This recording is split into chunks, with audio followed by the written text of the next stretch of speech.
Hello, I'm MBX Toycat, and welcome back to Seed Sunday. Seed Sunday is a weekly series I run on my channel where I show you Seed's Minecraft Console Edition, which are particularly interesting and worth checking out in some way. And this week's Seed definitely falls more on the bizarre/interesting end of the spectrum, because basically instead of being, a seed which is just normally a bunch of ways, the seed has a bunch of just weird stuff going on with it, such as there is a desert temple right next to spawn with houses inside it, such as a mushroom biome very, very close to spawn and connected to land, quite a rare thing, but also the fact that there is an end portal within walking distance of the spawn. You could be there in about 30 seconds from the spawn, no mining required. It's just all really crazy stuff, all on the same seed, and I think you all will enjoy it. So if you do, please do like the video and let me know, because it helps out the channel a lot, and let us know you do like Seed Sunday. I want to keep seeing more of the stuff, but yeah, let's get straight into it, shall we? So let's start by just mentioning that the seed did come from Stony Cupcake on Twitter, and it's a big number seed, so type that big number in right there, and you'll spawn somewhere in this area, of course. Again, the spawn's always the rough area, but this beacon's roughly where you'll spawn, and from here, there are quite a few different directions you can go, like always, and they're all pretty cool. The first one I want to show you, though,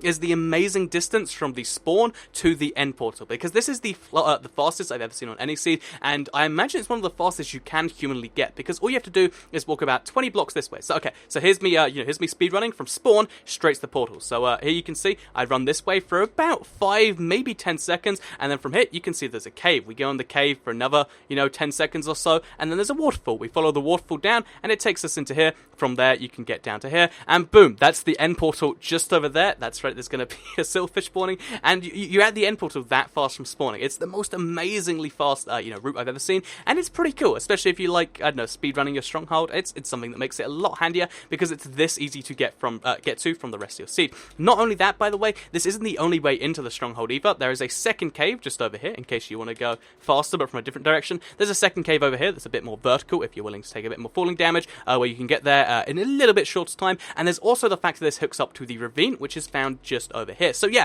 basically this Stronghold is really cool because it's found so close to spawn, but it's not only just a close to spawn Stronghold, it's a close to spawn Stronghold that mixes with a ravine that also has a few chests with enderpearls and stuff you can find, and just in general, pretty cool Stronghold, pretty close to spawn. I think it's pretty awesome. So with that said, let's talk about the ravine the Stronghold's in, because it's pretty cool. You can just jump straight down there, by the way. Like, all you have to do is jump straight into the water, boom, you're in the Stronghold. But the second thing cool about this ravine, besides obviously the ores like usual, is the fact that there is a lone orange tulip just down here, and there's something just about that makes me go, ah, isn't that wonderful? Also, it's apparently a slime spawning chunk, as it turns out. So yeah, a bunch of cool stuff just in this ravine / Stronghold right next to spawn. Again, less than 20 blocks away. Here's the ravine, here's the cave that leads you to the Stronghold. Here is the spawn. It really is that close. But rather than focusing too much on that, because you probably all get the point by now, let's move on to the second point of interest, which is the desert temple. So again, the desert temple is amazingly close to the spawn. Everything here is, which is pretty awesome for a Minecraft console seed. And as you can see, you walk about 50 blocks this way, and you see there is a desert temple. So the desert temple is pretty interesting. I mean, like always, there's some stuff you can get. But the thing that makes this really cool to me is the fact that villagers will, in fact, actually spawn here. So my villagers spawn in the floor, like half in the floor and stuff, and you will be able to find a village somewhere around here, if I can find them anyway. But assuming he hasn't despawned to be killed by a zombie, yeah, the villagers actually spawn here, because there are two houses which are kind of joined with the desert temple. It's very, very bizarre in that way, but you can see the desert temple takes priority. So this house, there's no front door because it's just gone missing, so there's just two villagers in here that can't get out, which is funny to me.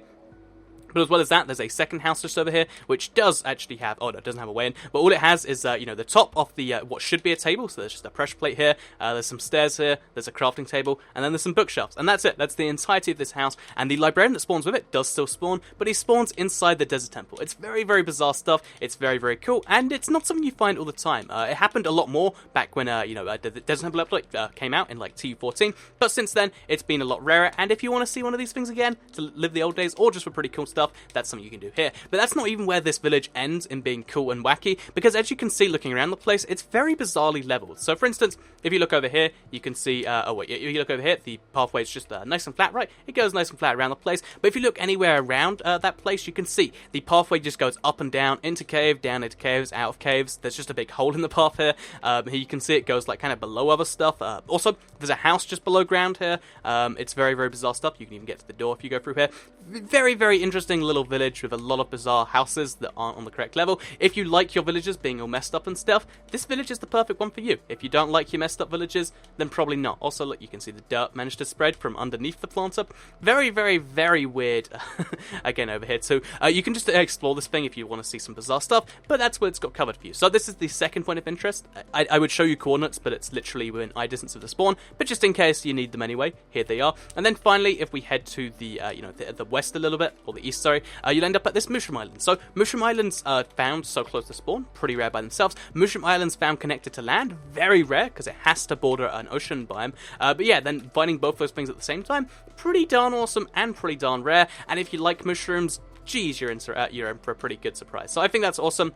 Go mushroom, go. Yeah, and that's the third point of interest near the spawn. So, yeah, these are three awesome things by themselves, because bear in mind, this isn't even a bad seed in all the other ways. Like, it has a really nicely sized plain biome over here, if you covered up the ravine. Anyway, it has a really nicely sized desert for building. It has all this cool stuff, but this isn't even where the seed ends, because besides this really awesome spawn area, which you really don't need to leave, like, I think you could live a happy Minecraft life just with these three things combined, but if you actually head further to the north, you can find some other cool stuff. So, the mixture of biomes gets kind of less diverse than I'd like it's swamp, then it's, roof forest, which, by the way, pretty big roof forest, but still, it's swamp, then it's roof forest, then it's swamp, etc., and there's nothing too interesting until you get to the extreme hill section of the map. So up here, you can see there is a second village, which is pretty nice if you ask me. You can see in this place over here, you get your crafting table, you get all the other stuff. If you look over here, you get yourself a thing, and you can get villages, both those things, but that's about all you can get from this place. But, if that's what you want, if you only ever want to trade for IF Enders, you've got this. But more interestingly than that, there's a big plains north of here, like a very, very big plains, which is perfect for settling down on because,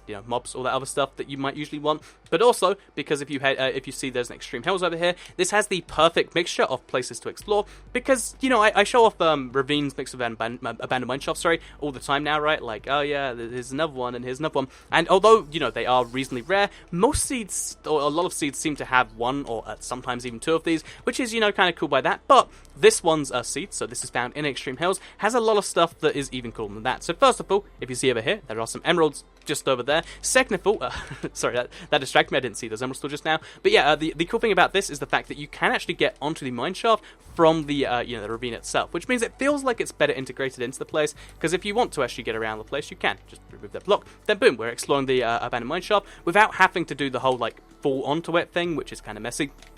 Or even stack onto it. But yeah, besides that, this has a couple of other cool points. First of all, if we head down here, so again, we're just down here a little bit, you can see more emeralds, and eventually you'll find diamonds if you keep heading down. But also, if you head this direction, you'll see there's a cave spider spawner.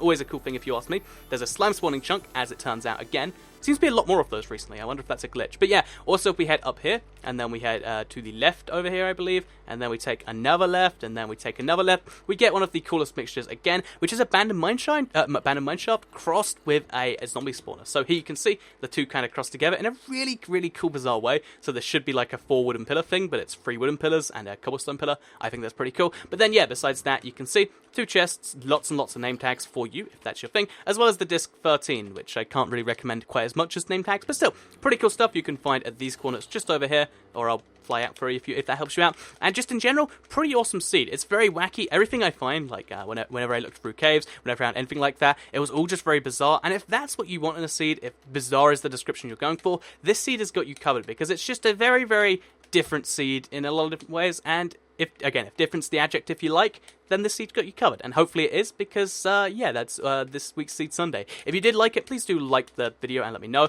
Let me know what you think of the more bizarre seeds, because, again, this isn't one that I'd necessarily settle down for a 2-year survival world, but it's one I'd love to play a little bit of survival on, and I probably will do at some point, to be honest. And yeah, let me know with the comments down below. Otherwise, please do share it if you really liked it. Subscribe if you're new around here, and I guess follow me at IBXToyCat on Twitter. That's where I tweet things. It's like the other half of my YouTube channel, so if you wanna see that, then you can. And if you don't, then as always, you can just, wait for the video to end in the next 20 to 30 seconds. With that said though, hope you all enjoyed the video. I'll see you all tomorrow, or next week, or whenever you watch the next video, because goodbye for now.